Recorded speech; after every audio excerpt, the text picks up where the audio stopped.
My biggest problem was the score. The music. Oh, wow. Oh, took me out of this movie. Let's get into that. All the damn We will time. go deeper on that, but yes. Hey, it's the Untitled Film Project Podcast. We're talking highest to lowest. Spike Lee and Denzel Washington team up once again. A mega successful music mogul is forced to deal with the kidnapping of his son, and a lot of other major moral decisions have to be made. 11 a.m. board the 4 train going to money making Manhattan. You let him go, I make sure you set free. It's too late for all that. It's never too late. You're not God no more, I am. We'll get into it, and we'll ask the big question. And that big question is your favorite Denzel Washington role or Denzel Washington role or movie. I mean, we're just going to talk Denzel here. I mean, right? We open it up. Pretty cool. Yeah. To all things Denzel. Yeah. Denzel. You're welcome, ladies.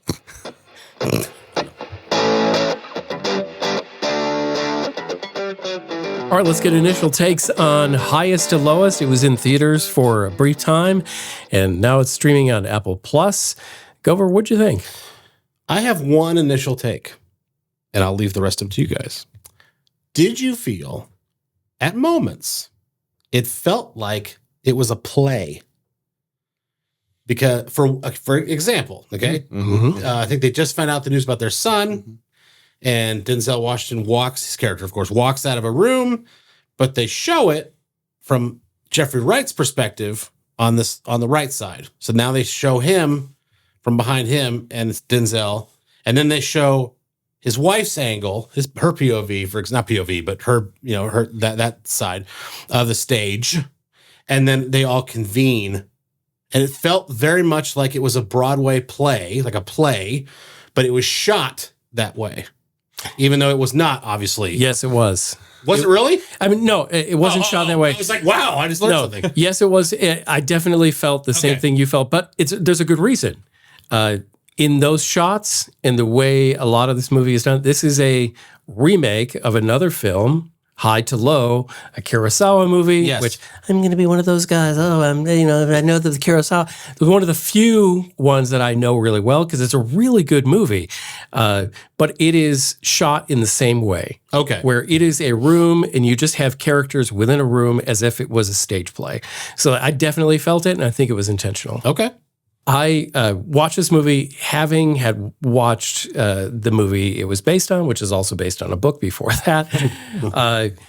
Spike Lee, after watching this movie, I appreciated Spike Lee again. He did some pretty audacious risk-taking in this movie.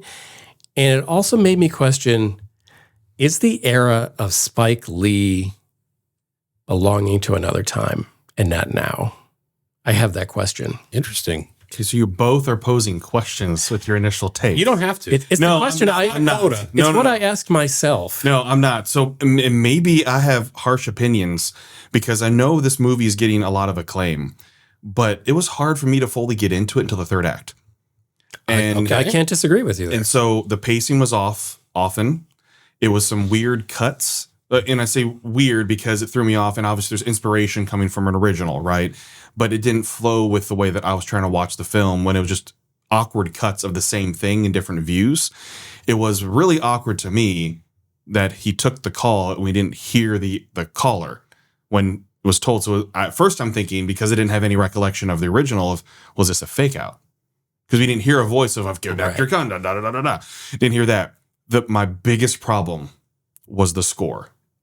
The music. Oh, wow. Oh, Took me out of this movie. Let's get into that. All the damn We will time. go deeper on that, but yes. Like the musicianship was great.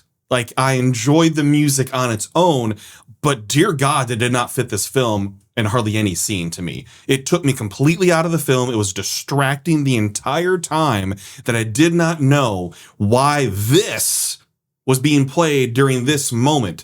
There are scenes that are supposed to be intense in action, and you have jazz piano going.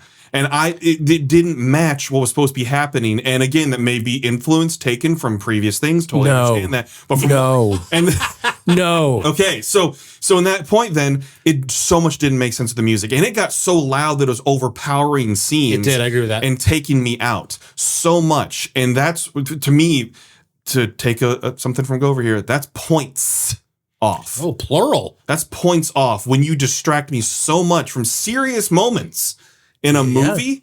So many times and so oftentimes that the music did not match what I'm supposed to be feeling or the intent to be feeling. Completely took me out of it. The score just turned this movie off for me so much. The mix was ungodly hurtful. Yes. It hurt the movie for at least half the movie. That you couldn't hear the dialogue over the weirdly not appropriate syrupy background music. Yeah. Like, I can't hear them. It is mixed up so loud that I can barely hear these people, good actors, with some great dialogue. I can't catch it. What? Huh? It was actually taxing on me as a viewer. It wore me out. It did, and that's what made it feel slow to me, because it felt like the music was trying to pace it fast. But the first two acts to me were so slow. I really enjoyed the third act. Like, I thought the third act was great, not because there was more action, but because, like, the story's finally, we're moving along. There's something going here. We're heading towards closure instead of just continue to build up, continue to figure out what's going on. We still don't know what's going on. Finally, there's something happening, a means to an end happening in the third act, which is what's supposed to happen. Yeah. But you finally felt that way, like you were getting to something in the story. So the pacing was off, and the music can be attributed to the pacing problem as well. Like, they are intertwined, and why I felt like pacing was off so much in the film.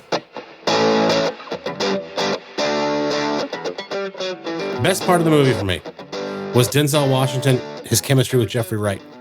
It was two master actors. One is highly underrated in Jeffrey Wright, and one, of course, is the legendary Denzel Washington. When they shared the screen, especially when they verbally sparred, it was like an orchestra. It was a gorgeous dance, like a mating ritual. It was whatever, analogy you want to give it. It was spectacular. It was too few and far between, by the way, but when they shared the screen together and were verbally jarring at one another, it was absolutely amazing.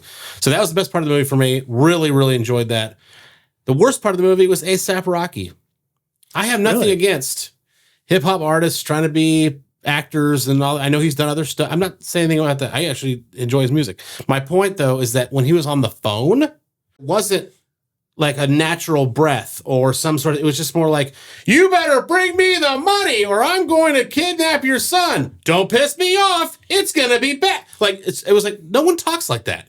So for me, it was very distracting. Now, him on camera, when they finally confront each other in the studio, for example, he was fine. No problem with A$AP Rocky. But he's got, I think it's at least two, I think it's three different parts where he's just a voice on the phone. And he's making his demands, or he's telling him to shut up, or you better listen to what I say, or whatever the case is. And every one of them was so distracting because it wasn't cut right. So I would say A$AP Rocky was the worst part. Best part was Jeffrey Wright and Denzel Washington dancing together. I'll tell you, that's the moment I really started paying attention, though, was the studio scene. Awesome. That's what the suit. That's what. So Okay, great. I will say that is the best scene in this movie. Oh, by a mile. Yeah. While there's some great action scenes and some really incredible tense scenes otherwise, Yep. their dialogue back and forth, and especially Denzel Washington, where the dialogue morphs into song lyrics. Freestyle. Yeah, he's It's a freestyle that was just so impressive. And to me, that's where you go, okay, only somebody like Denzel Washington could do this role. Up until that point, there was, he was doing a great job. But to me, that's where it hit its stride, is when they started confronting each other, and then it's just between them for the rest of the movie. Yeah. Man, it just soars. So Gover mentioned his least favorite part or the weak part. My weak parts were the detectives. Dear God, did they get on my nerves. And I don't know if that was intentional or on purpose, what they were overacting. I think it was a red herring because I started to think it was that the insurance guy, the mayhem guy. Oh, Right. Sure. I started to think he was the culprit. Yeah, and I think he's supposed to be. I wasn't even thinking that. I was just really? thinking that they were being too serious and they were treating Jeffrey Wright's character wrongly to try to fit into a stereotype. Well, that's a very Spike Lee thing to do. It absolutely is, but I felt like it was being overacted on the detective parts. Okay. Like they were treating so many characters poorly, like they're trying to play in this role of like big hotshot New York detective and White everything. detective. But even the other detectives too were even getting a little bit. No, I know. I'm pissy just at times. Yeah, I'm just saying. So I understand that. I felt like it was overacted, and that was my issue. That's fair. That they were overacting the roles all the way through, like even until the end. 100% agree, and I think that's where Spike Lee overplays his hand, okay? Because he's going to have a couple of issues, and he's going to have something about the music business, about social media. There's like they touch on a bunch of those, but one of those in this movie is how the police are going to treat you differently if you are a blank. You know what your color of skin is, how successful you are, how much you own that town, and You're a former felon, kind of right. thing. Combination of those things. Exactly. And to me, that was the weakest of those three themes that Spike Lee was going to pound home hard. You know, when this is my the whole take on the movie really comes down to he swings for the fences. When he's off, that ball hits a windshield and it hurts. When it goes in the right direction, when he's, having that one-on-one with A$AP Rocky, it's fantastic. So, while I love that he does audacious things and takes risks when they don't pay off, like with those detectives and the way they treat him and their cartoonish, one-dimensional portrayal, it sucks. Because even in the hospital, they're like, can we take a break? And like, no, we're just going to ask a few more questions.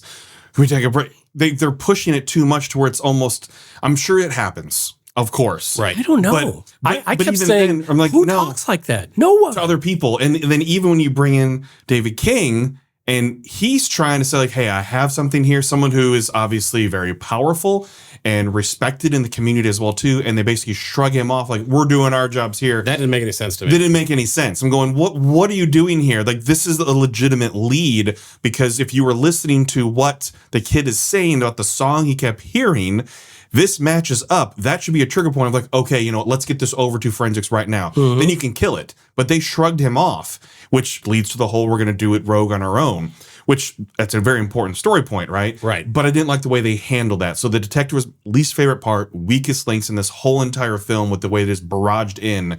And I felt like it just didn't mimic properly what would normally happen in this. It was the only time I wanted the music to be loud enough to cover up what they were saying.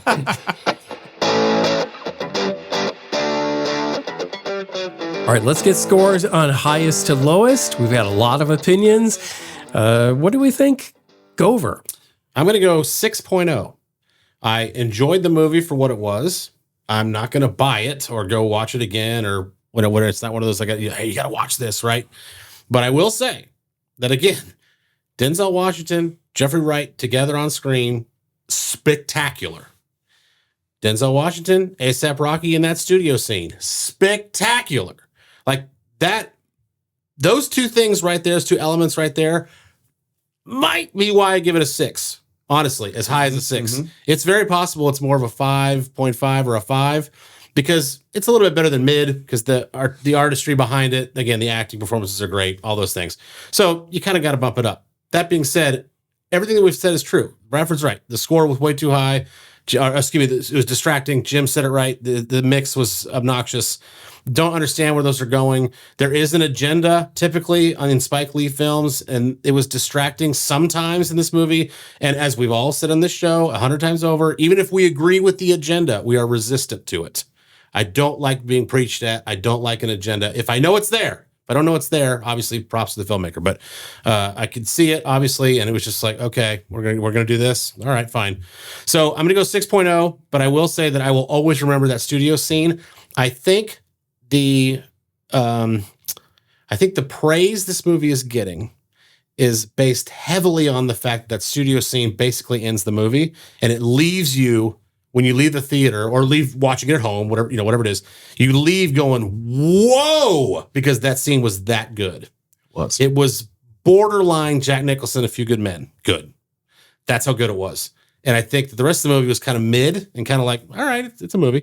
But then you end with that, and I think There's a lot of cachet that comes with that. You're ending on a high note. Audiences are going to remember that. And then all of a sudden you get a good score. So I'm going to go 6.0 for me. I definitely think a lot of people watching this movie who've watched a lot of movies, reviewers, I think they were giving somewhat of a Lifetime Achievement Award to Spike Lee. Interesting. I think there was a lot of people who enjoy movies who said, like, it's been a bit since we've seen a Spike Lee joint. Is he relevant now? I don't know if this is it, but I'm going to give him a score based on his body of work, which love looking at his body of work. There's so many great films we can talk about. But in this movie, I really question whether Spike Lee is relevant today because so many of the things were out of sync, hard to watch. They weren't challenging. They were things that made the movie unenjoyable to a certain point in the movie, and then finally it took off. I don't know if you're watching this on streaming, if you'll let yourself get far enough into this movie before turning it off, because the first third to half of this movie is difficult. It is a threat to tolerance at times, and the payoffs later are so good, but I don't know if it's worth it to get to those. There was also, I felt like the Spike Lee Ode to New York was jammed in there with an extended Puerto Rican festival scene, which, yes, was that a big part of the chase? Yes. Did it linger on this festival for some reason, for what felt like an eternity in the rest of the movie? It shouldn't have. You can go there, but don't stay there and just make us sit and watch like kind of Rosie Perez, some schoolwork of like, okay, this is the movie you're going to go see on a field trip because this is going to be educational about New York and the culture, which all those things are great. But do we need to sit and be told? And I couldn't do it anymore. So even though I loved certain parts of this movie, some other parts just infuriated me. I'm going to give it a 6 as well. Okay.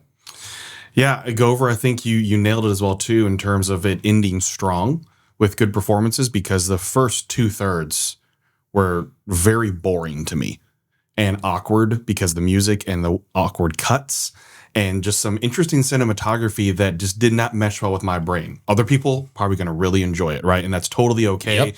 You know, this is subjective. It's very much art, and you can tell there's art behind this, and there's going to be strong opinions one way or another, because obviously, as you see with some scores, audiences overall over 1,000+ ratings. It's at 85%. Critics over 200 reviews and 86 as well. So like, there are people who are definitely enjoying this, and not sure if it's necessarily that, you know, giving the honors because it's Spike Lee, but you are ending the movie with something very strong. Yeah. But there's some awkward acting performances, awkward cinematography. The music, again, I say it takes points off because it truly does, because it distracted me from the film. And I didn't like the delivery of so many things in here that just caught me off guard. It's like it was coming from off stage. If this is a stage production, something happened off stage, and now that character has to come back into frame and tell you what happened off stage instead of just making it happen on stage. Like, I didn't understand some of those things. And again, it's art. So some people are going to appreciate the delivery here because it is very different. The movie could have been an hour 45. Oh, yeah. And you accomplish everything because just the intro alone, I'm like, we going to get to the movie? Like, I get you're playing through the whole song to start it off, but so many of the clips are of the same buildings.